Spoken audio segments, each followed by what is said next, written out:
What's up everybody, Instructor Cory here. In this video I just want to quickly show you a couple tips to help you get down really steep streets and roads. So when you're out riding your motorcycle on the street, you might come upon a really steep downhill road. So there's this one I found in this area. I'm going to turn down here.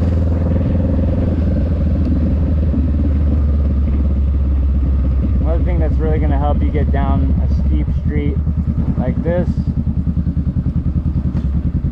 you can go ahead and put your bike in a lower gear to start. Right now I'm in first gear.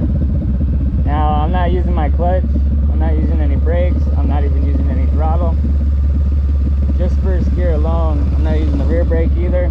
First gear alone will help mitigate my speed, help keep me going down this hill nice and slow and smooth. Another thing I could do is squeeze in my clutch, use my brakes nice and smooth as I come down the hill.